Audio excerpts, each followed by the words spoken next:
Okay, let's unpack this. When you hear dragon, what first comes to mind? Is it fire-breathing beasts from fantasy novels, maybe ancient legends, or perhaps just a really powerful, sort of charismatic personality?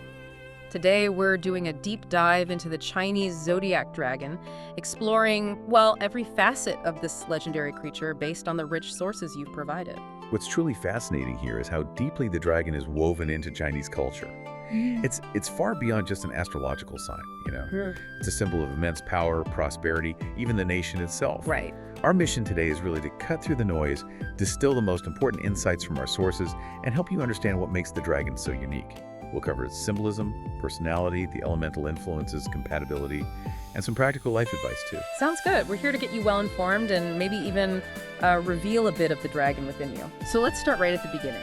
We often think of dragons as fierce, but the Chinese dragon feels, well, different.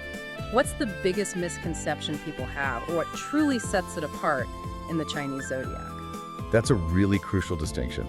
The Chinese dragon, often called Lung, is the only mythical creature among the 12 zodiac animals. The only one. Wow. Yeah, and this inherently elevates its status, makes it incredibly special. Its core symbolism is all about immense power, success, confidence, good fortune, but also benevolence and wisdom. Plus, this almost supernatural charisma. In fact, many Chinese people proudly consider themselves descendants of the dragon. That's such a stark contrast to the destructive, greedy villains we often see in European tales. Absolutely. While European dragons are typically vengeful, fire-breathing, associated with destruction, Chinese dragons are traditionally benevolent weather lords. Weather lords, right. They control rain, rivers, seas, clouds, storms. They're seen as protectors, bringing abundance and blessings. Yeah. And here's a key detail. They typically breathe clouds, not fire. Clouds. Okay, that's different. Totally different. And their anatomy is also this unique composite of camel's head, deer's horns, demon's eyes, a snake's neck, tiger's paws, carp's scales, all sorts of features combined. That composite anatomy sounds almost fantastical. And I remember reading about some really quirky details. Vulnerabilities even? Yes, the sources highlight a few surprising quirks. They are believed to be deaf. Deaf? A dragon. Yep, and they fear iron, centipedes, and 5-colored silk. But get this, they have an unexpected love for sparrows.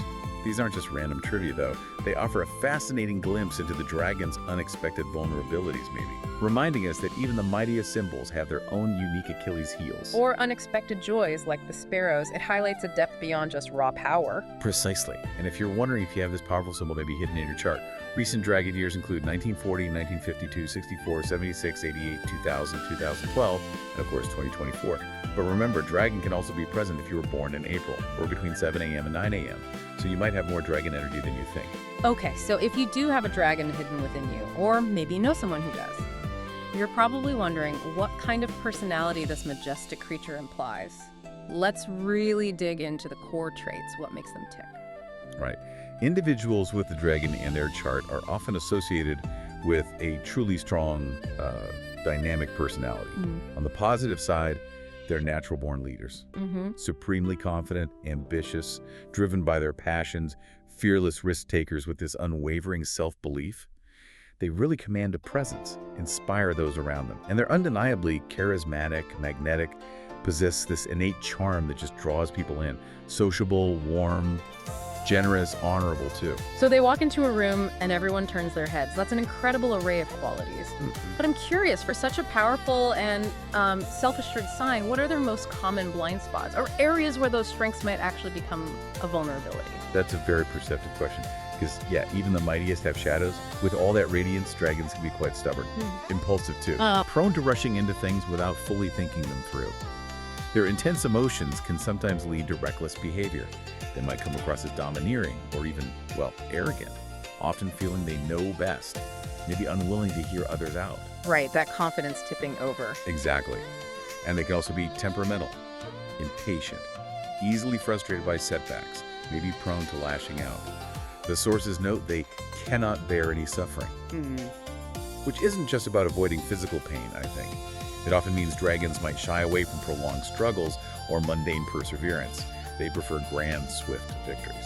Interesting. So the challenge is building resilience for the long haul. Yeah, understanding that true strength includes weathering the less glamorous parts of a journey. And some dragons might secretly fear solitude, which could lead to overbearing behavior as they seek approval. And sometimes, yeah, there's that blind spot neglecting their interior unseen world by over-identifying with their powerful persona.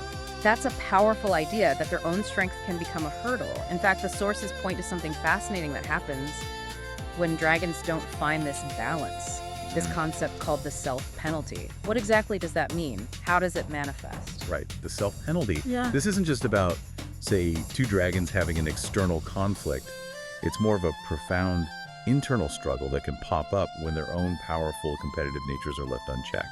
When two dragons with their strong egos and personalities meet, they can clash intensely. But it also creates this inner turmoil, obstacles for their own growth, if they don't learn to tame that competitive nature and work together. Wow. It's a reminder that even immense power needs balance and a willingness to collaborate, maybe even with yourself. Okay, so we've explored the dragon's nature, its inner workings. But how does this powerful energy transform when it's filtered through the cosmic lens of the 5 elements? Because it's not just about being a dragon, right? It's about what kind of dragon you are. Precisely. The Chinese Zodiac works on this 60-year cycle, combining the animal with one of 5 elements: wood, fire, earth, metal, and water. Each element overlays the animal sign, adding specific qualities every 12 years. It creates a much more nuanced profile. Got it. So let's break them down. Okay, take the water dragon, for instance, like those born in 1952 or 2012. The water element lends this sort of mysterious, intuitive, highly creative edge. They're adaptable, composed. Calm under pressure. Very much so. Makes them excellent problem solvers. They often advance their careers through strong social networks, securing steady income. Okay. What about wood? Then you have the wood dragon from years like 1964 and 2024. Wood imbues them with incredible resilience, determination. They are real go-getters, also compassionate, nurturing, with a strong sense of logic. These dragons are often adventurous, they thrive in new environments, and frequently find good financial fortune. I can almost feel the energy from a fire dragon, like 1976 or 2036. Oh yeah. Fire makes them the most energetic, passionate, supremely confident, ambitious, bold. They easily win popularity. They excel at managing people and often enjoy great wealth, though. They do need to be mindful of financial management. A little impulse spending, maybe? Could be. Then there's the Earth Dragon from 1928 or 1988. Earth means stability, practicality. Grounded, strong work ethic, responsible, trustworthy. They make brilliant, thoughtful leaders with keen insight. Their finances are often worry-free. They're good at safe investments. Solid. And finally, metal. And finally, the Metal Dragon from 1940 and 2000. Metal gives them immense ambition, determination, coupled with a strong sense of justice. Analytical, strategic. They possess unique thinking abilities, excelling in design and planning. Their wealth is generally good, though they might lack a bit of patience and execution sometimes. That's fascinating how the elements add such different flavors. Now, a dragon's intensity, it can be captivating, but how does that translate when they're looking for love or building relationships? I imagine it's quite a ride. It absolutely is. Dragons are, well, idealists in love. They seek perfection, unique qualities in a partner. They're often put off by what they see as average. High standards. Very high standards. Interestingly, they can be a bit passive in pursuing love, but once committed. Incredibly generous and devoted, often giving far more than they demand. Late marriages are pretty common for dragons, and these relationships tend to be harmonious. And any differences between male and female dragons in love? The sources suggest male dragons can be nervous, sensitive, and stable relationships, though they're very caring and responsible. Female dragons, devoted, ardent in showing feelings, meticulous about appearance, and prudent in selecting a partner for the long haul, often become hardworking housewives. So who can truly ride the dragon's fire and who might find themselves feeling a bit burned? What are the best and most challenging matches, according to the sources? Okay, best matches. The dragon finds its stride with the rat, monkey, and rooster. The rat, practical, clever. The dragon's boldness, plus the rat's cleverness, makes for a dynamic power couple, really good at achieving goals together. Makes sense. The monkey, they share a love for wisdom, ambition, cleverness. The monkey's wit complements the dragon's charisma. Think exciting adventures. And the rooster, there's a shared drive for success, recognition, mutual admiration. They motivate each other. Oh, and other signs like tiger, snake, horse, pig often admire the dragon's bearing and strength, making them good friends too. Okay, and the friction points. Which signs find it particularly challenging to navigate a relationship with a dragon? The most challenging matches often include the dog, rabbit, and ox. Dragons and dogs often struggle to communicate. The dog might find the dragon condescending. Ouch. Yeah.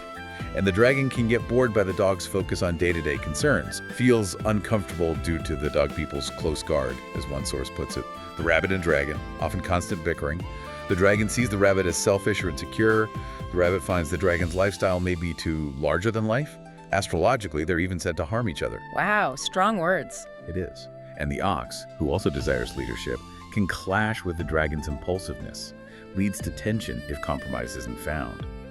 Oh, and dragons might also find the sheep a bit too weak, maybe unable to offer much help in partnerships. So if you're looking to get along with a dragon, maybe in your family or at work, what's the key advice from the sources? How do you handle that energy? Good question. Praise is absolutely key. Dragons thrive on admiration. Okay, stroke the ego a bit. A little bit, yeah. Don't try to steal their thunder. Avoid intentional offense they don't easily forgive. And perhaps most importantly, never try to bind them with marriage or children too early on. They crave independence and might just walk away. Good to know. All right, shifting gears slightly. With all that raw power and ambition, where do dragons truly soar in their careers? And what kind of practical advice can they take from their zodiac sign for, overall well-being? Career-wise, dragons are natural leaders, drawn to roles of vision and influence. They thrive in fields needing high-level thinking, creative, intellectual endeavors, rather than rigid manual labor. As the sources put it, they do well in careers that inspire them. Like what specifically? Things like entrepreneurship, business management, politics, academic research, architecture, law, finance, journalism. The arts too, acting, writing, fashion design, teaching. They could be quality inspectors, financiers, or surprisingly, even successful cafe owners. A cafe owner, interesting. Yeah, and they're highly suited to running their own businesses, especially as sole proprietors. They're like a king who doesn't like adopting others' opinions easily. Best age to start, usually between 25 and 45. So if you're a dragon, you're pretty much destined for a leadership role or your own venture. But with all that drive, there must be a watch out or two, right? Especially regarding health and balance. Absolutely. That's the flip side. While dragons tend to make money easily, quickly even, they sometimes have poor financial management skills. So the advice is thorough investigation before investments and strict honesty in business dealings. And for overall well-being, this is crucial. Dragons are naturally energetic, but they often neglect their bodies. Overworking, pulling all-nighters, skipping meals. Getting for burnout. Exactly. Prone to burnout, exhaustion, stomach issues, even incidents when traveling, maybe due to that impulsiveness. The practical advice is clear. Prioritize balance and self-care. Regular exercise, meditation, getting enough rest, managing stress, maybe through journaling or therapy, and a balanced diet are vital. Moderation is key, avoiding excessive indulgence. They have to use their wit and discernment, as the sources say, to prioritize their well-being. So it's really about harnessing that immense power without, crashing and burning. Any specific ways to achieve that balance, or maybe temper that fiery nature a bit? Yeah, good point. They could try connecting with more grounding energies, like the steady ox or maybe the subtle snake, to temper their intensity. Integrating yin practices, things like breath work, silence, deliberate stillness can be highly beneficial. And dragons really need to cultivate patience. Be more considerate of others sometimes. Develop practical plans instead of maybe giving up halfway when challenges hit. It's about building endurance, not just that explosive power. It's wild how relevant these ancient ideas still feel today. What does the dragon mean in our modern world, and what kind of everyday wisdom can you take away from all this? Well, the dragon remains the most desired zodiac symbol in Chinese culture. That leads to those notable baby booms in dragon years, like 2012 and 2024. Right, I've heard about that.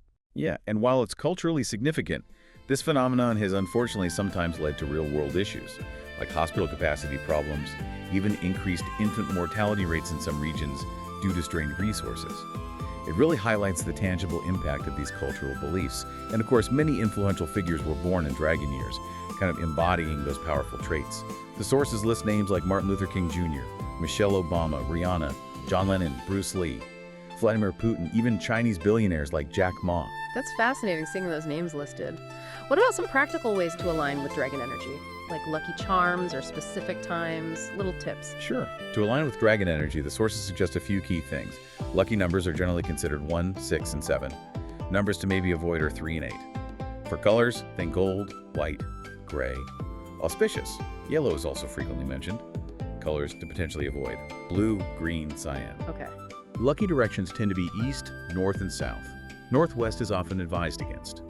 And as for specific times, being born on certain lunar dates like the 1st, 3rd, or 9th, or during birth hours like 7 a.m. to 9 a.m. are considered particularly lucky.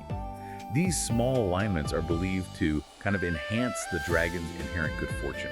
That's a lot of insights to consider, from ancient myths right through to modern-day impacts and lucky numbers. What's the overarching life lesson a dragon, or anyone really, can take away from all this? I think the core wisdom suggests that dragons, and maybe all of us, should learn to accept others' flaws, connect with grounding energies to find that balance, and really work on mastering emotions. Cultivating patience is vital.